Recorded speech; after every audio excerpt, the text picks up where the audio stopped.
Daft Punk, le duo de robots légendaire venu de France, était bien plus qu'un simple groupe.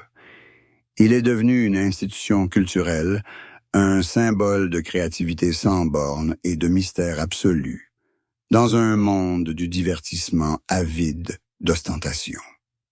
Aussi, l'annonce de leur séparation, en février 2021, via le clip Épilogue, a provoqué un véritable séisme, laissant une profonde tristesse et un vide historique irremplaçable dans le cœur des fans et de toute l'industrie musicale mondiale.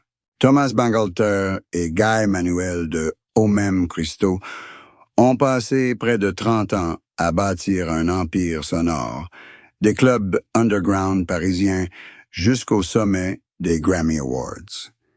Mais lorsqu'ils ont décidé de se séparer et de suivre des chemins différents à travers le vaste désert, le monde a réalisé qu'un âge d'or de la musique électronique s'achevait. La tristesse de cette fin réside non seulement dans le fait que nous n'entendrons plus jamais de nouvelles mélodies de leur part, mais aussi dans la philosophie artistique unique que Daft Punk incarnait. L'alliance parfaite de l'humain et de la machine, de l'intimité absolue et d'une immense influence. Le vide historique qu'ils ont laissé témoigne de la stature d'une légende qui a osé se dévoiler entièrement pour que la musique puisse s'exprimer dans sa forme la plus pure. Leur disparition a semblé priver le monde de la musique d'un rythme essentiel, d'une direction pionnière irremplaçable. Le public s'était habitué à attendre leur apparition comme un événement rarissime, et lorsque cet espoir s'est évanoui, le vide a envahi les charts, là où l'authenticité et l'esprit expérimental de Daft Punk avaient un jadis fait référence. Cette tristesse est aussi teintée de nostalgie pour une époque où la musique électronique conservait encore le romantisme, le mystère et la fierté rebelle de son temps, au lieu d'être réduite à un produit de masse standardisé comme c'est le cas aujourd'hui. Daft Punk n'a pas seulement fait ses adieux à son public, mais aussi à une page d'histoire qu'ils ont eux-mêmes écrite avec passion, sueur et circuits électroniques sophistiqués, laissant derrière eux un héritage immense, mais empreint de mélancolie, rappelant que même les machines les plus parfaites finissent par s'éteindre. Leur disparition est un sombre rappel de la finitude de l'art et de l'humanité, une conclusion à la fois fière et terriblement solitaire dans un monde en perpétuel bouleversement. Ce vide n'est pas seulement l'absence de son, mais aussi celle d'une vision, d'un idéal que Thomas et Guy Manuel ont poursuivi avec acharnement pendant 28 ans, faisant de Daft Punk un monument immortel, mais aussi une source de profonds regrets pour tous ceux qui ont été touchés par les rythmes de One More Time ou la subtilité de Random Access Memories. Leur disparition a laissé le désert musical encore plus aride, où les fantômes du passé résonnent encore des mélodies de ces robots qui réveillaient jadis d'humanité, et dans ce silence, le monde comprend véritablement le prix d'une légende lorsqu'ils choisissent de s'évanouir dans le néant au sommet de leur gloire. L'amitié entre Thomas Bangalter et Guy Manuel de Homem Christo est née dans les couloirs du lycée Carnot, à Paris, dans les années 1980. Un lien fort, fondé sur une confiance inébranlable et une sensibilité artistique étonnamment similaire. Mais derrière leur casque étincelant se cachait un long cheminement de transformation personnelle où des fissures silencieuses commencèrent à apparaître lorsque les deux âmes ne parvenaient plus à se rejoindre dans leurs projets créatifs. Pendant près de 30 ans, ils partageaient en gloire et amertume, érigeant un rempart pour protéger leur vie privée et formant une entité unifiée, Daft Punk. La dure réalité est que même les plus grandes amitiés subissent les pressions du passage à l'âge adulte et les chemins divergents. La rupture ne naquit pas d'une dispute violente ni d'un scandale financier, mais d'un changement de vision du monde. Tandis que Thomas s'intéressait de plus en plus à des projets expérimentaux. Composant des musiques de films et de ballets, Guy Manuel se tournait vers des activités plus introverties, recherchant des valeurs traditionnelles ou des productions collaboratives plus discrètes. Les convictions qui avaient fondé Daft Punk commencèrent à s'effriter lorsqu'ils réalisèrent que chacun envisageait un avenir différent pour le duo de robots et que poursuivre le projet risquait de nuire à l'héritage qu'ils avaient patiemment construit. Ils n'étaient plus sur la même longueur d'onde car la créativité de Daft Punk exigeait un consensus absolu, une fusion parfaite de deux personnalités. Lorsque cette fusion disparut, ils choisirent de mettre fin à leur collaboration afin de préserver leur amitié plutôt que d'en faire une obligation pesante.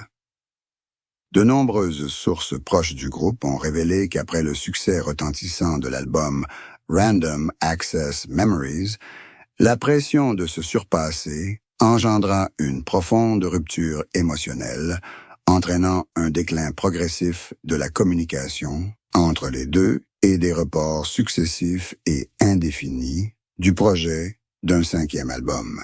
Pourquoi se sont-ils séparés?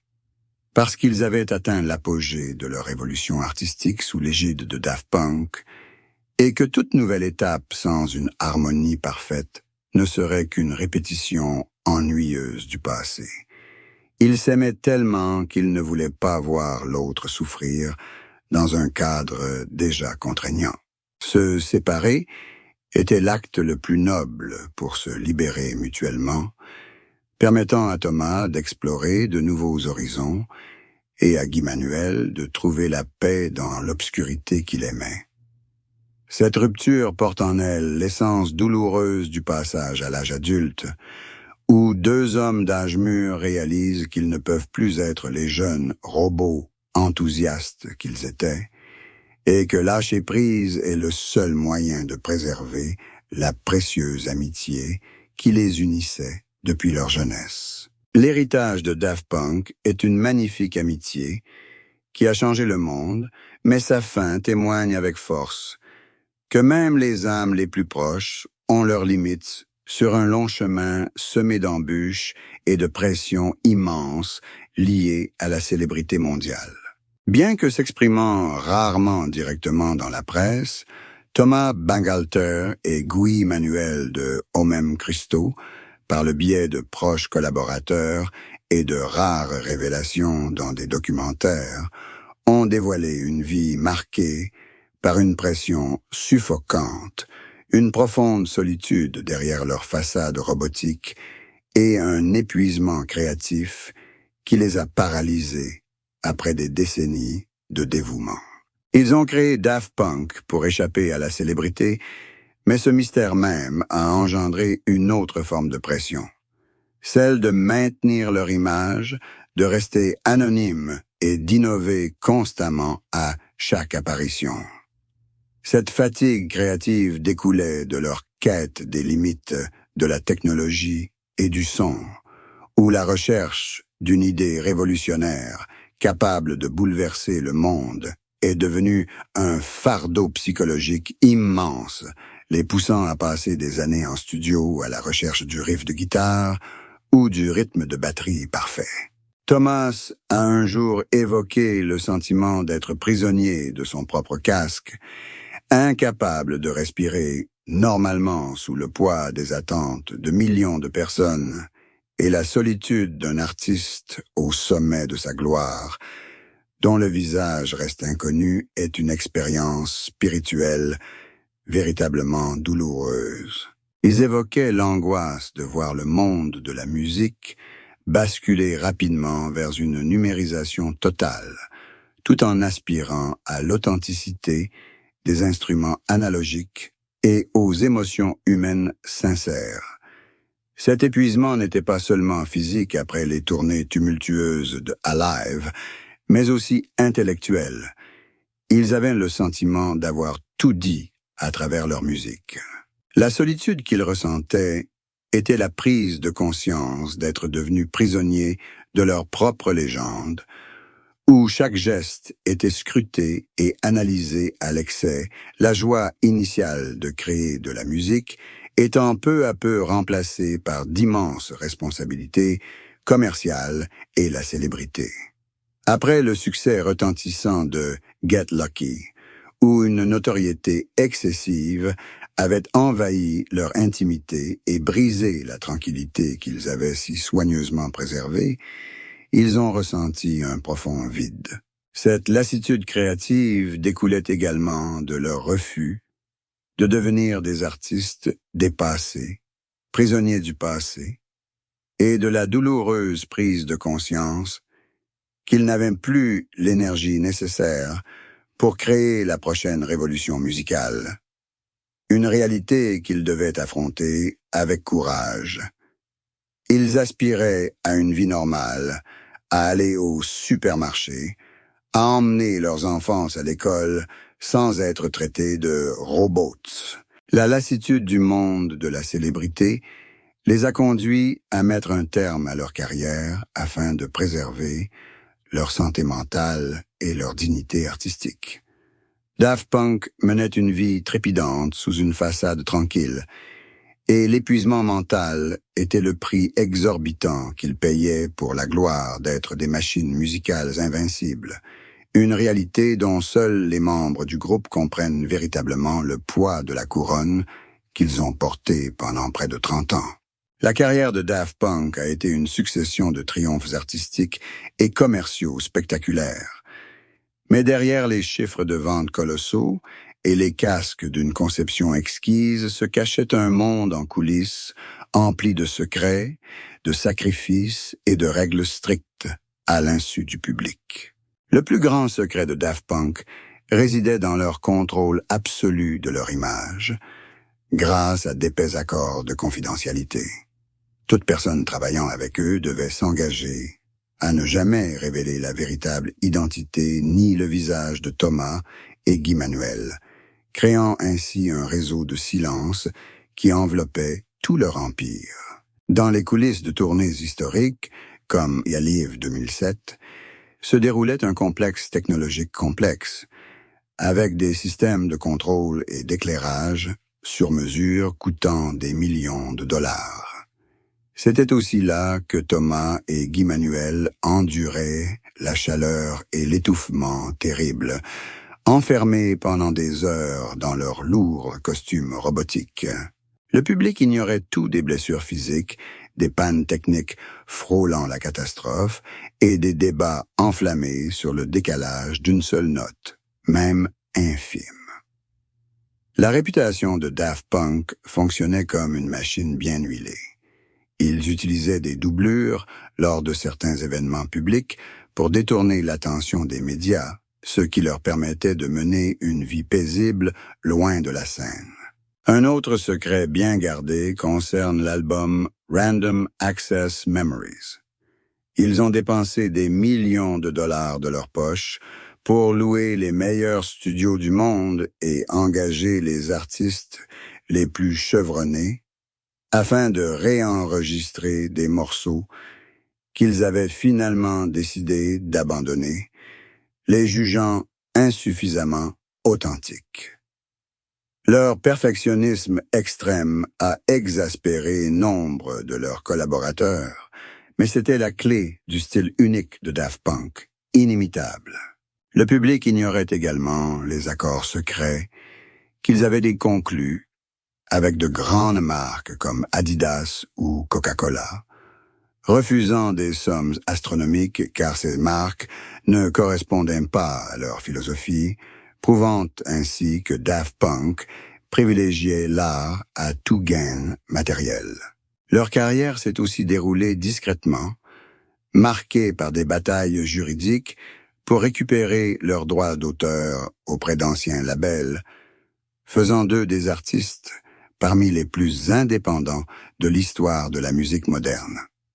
Les raisons qui expliquent notre pourquoi ils ont refusé des collaborations avec David Bowie ou Madonna, faute d'affinité spirituelle, témoignent de la fierté de ceux qui ne cèdent jamais aux sirènes du marché.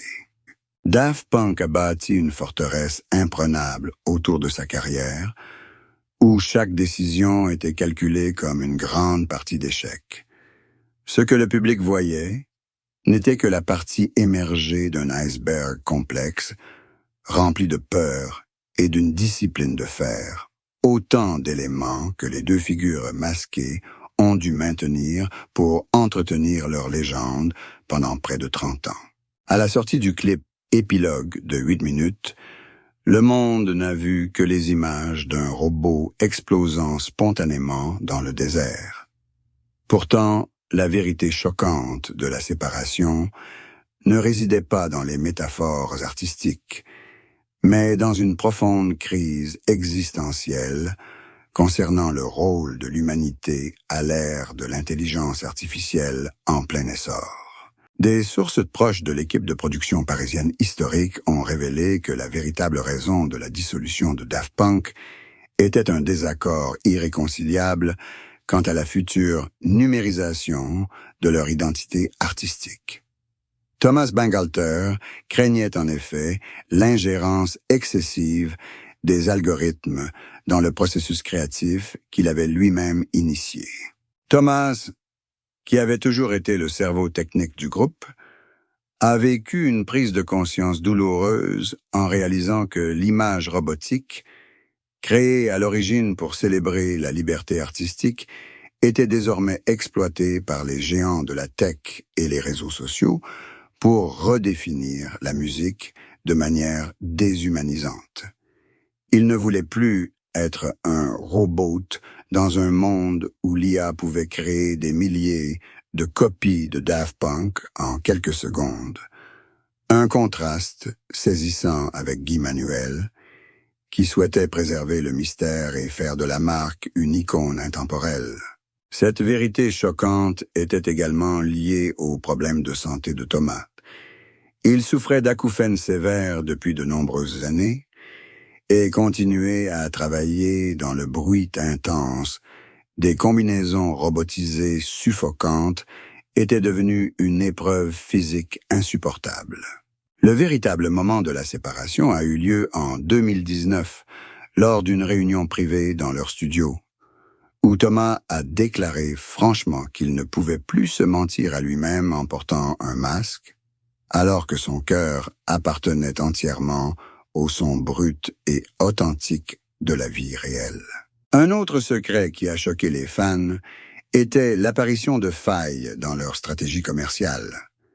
Tandis que Guy Manuel voulait continuer à multiplier les collaborations à plusieurs millions de dollars, avec des stars de premier plan comme The Weeknd ou Pharrell Williams, pour maintenir son statut, Thomas souhaitait se retirer complètement de la scène musicale pour travailler sur des projets musicaux et orchestraux anonymes. Ce contraste a transformé leur collaboration en discussion tendue sur le choix entre vendre leur âme et protéger leur héritage, étouffant la joie créative initiale sous le poids de calculs d'une vision grandiose. La séparation n'était pas une décision impulsive, mais un acte délibéré de suicide artistique pour préserver l'honneur de Daft Punk avant qu'il ne soit transformé en un zombie commercial, exploité jusqu'à la moelle par l'industrie du divertissement moderne. Ils ont choisi de détruire leur propre icône plutôt que de laisser le temps et la technologie en altérer la pureté, et l'explosion du robot à l'écran symbolise le désir de Thomas de se libérer des chaînes de la technologie qu'il avait lui-même créée. Cette vérité révèle un aspect douloureux du génie. Lorsqu'ils ne parviennent plus à trouver de lien entre l'outil et l'âme, ils préfèrent disparaître à jamais plutôt que d'exister comme une copie sans âme de ce qu'ils étaient. Après avoir officiellement abandonné leur casque légendaire, Thomas Bangalter et Guy Manuel de Homem Christo ont emprunté des chemins radicalement différents, marquant des tournants personnels inattendus qui ont confirmé avec force l'héritage durable laissé par Daft Punk dans le monde de la musique. Thomas Bangalter a opéré une transformation spectaculaire en abandonnant complètement la musique électronique vibrante pour se plonger dans l'art classique et académique, comme en témoigne sa composition de la symphonie pour le ballet Mythologies, où il est apparu avec son vrai visage, les cheveux gris et l'état d'esprit d'un artiste cherchant à renouer avec les origines du son pur. Ce tournant pour Thomas portait un message fort sur la possibilité d'une renaissance humaine après avoir atteint le sommet de la technologie. Il a choisi le calme des théâtres plutôt que le tumulte des boîtes de nuit, manifestant un désir intense de vivre comme un véritable être humain après près de 30 ans passés sous l'apparence d'un robot. Pendant ce temps, Guy Manuel de Homem Christo a choisi une voie plus discrète, poursuivant son travail de producteur fantôme pour des artistes de renom et se concentrant sur des projets plus personnels. Il a conservé le mystère qui le caractérisait, mais avec un esprit libre, affranchi de l'image de Daft Punk. Leurs destins ne se croiseront peut-être plus sur la même scène, mais l'héritage qu'il laisse est un immense trésor sonore qui a profondément influencé des générations de DJ et de producteurs, de l'utilisation de l'autotune comme forme d'art à la création de campagnes médiatiques emblématiques. L'héritage de Daft Punk réside dans sa conviction que la musique est plus importante que l'image de l'artiste et que la créativité peut transcender les langues et les frontières si elle repose sur la sincérité et un courageux esprit d'expérimentation. Aujourd'hui, de jeunes artistes continuent d'explorer des fragments de Discovery et Homework pour créer de nouveaux sons, prouvant que Daft Punk n'a jamais vraiment disparu, mais s'est plutôt fondu dans le flux de l'histoire de la musique mondiale.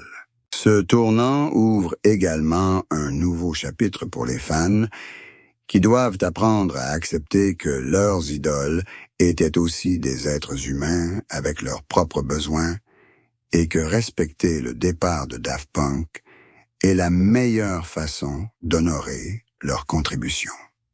L'héritage du duo robotique est aussi une leçon sur l'importance de savoir s'arrêter, sur la fierté d'un artiste qui choisit de se retirer au sommet de sa carrière, laissant derrière lui un souvenir parfait, préservé de l'obsolescence et des réunions forcées à des fins lucratives. Thomas et Guy Manuel, chacun suivant sa propre voie, continuent de composer leurs propres mélodies sur des morceaux sans titre, mais l'esprit de Daft Punk, l'esprit des rebelles épris de liberté et vénérant l'art, restera à jamais un phare guidant ceux qui osent rêver d'un monde où la musique est la seule religion. En repensant à leurs 28 années de carrière, des petites raves parisiennes à leur statut d'icône de la musique électronique, Daft Punk a inscrit son nom dans l'histoire comme une légende, un groupe qui a révolutionné notre façon d'écouter, de voir et de ressentir la musique au XXIe siècle. Leur fin, bien que regrettable et révélatrice des pressions et des tensions internes, constitue l'apogée d'une œuvre d'art épique où chaque étape de leur évolution fut une révolution esthétique. Daft Punk a transformé le monde de la musique en brouillant les frontières entre rock, disco, funk et techno, métamorphosant des sonorités arides et mécaniques en mélodies chargées d'émotions, insufflant la vie aux circuits électroniques et faisant danser des millions de personnes à travers le monde. Leur héritage se traduit par un message d'humanité. Après tout, nous sommes tous humains, et même les robots les plus parfaits souffrent, ont leurs limites et aspirent à la liberté. Ils ont appris à l'industrie du divertissement que le silence est parfois plus puissant que 1000 mots et que l'anonymat peut exercer un charme plus profond que n'importe quelle beauté glamour. Daft Punk a disparu non pas par échec, mais parce qu'ils ont accompli leur mission historique. Transformer la musique électronique d'un genre marginal en un langage universel et ouvrir la voie à d'innombrables artistes pour explorer de nouveaux horizons créatifs. L'héritage de Thomas et Guy Manuel perdurera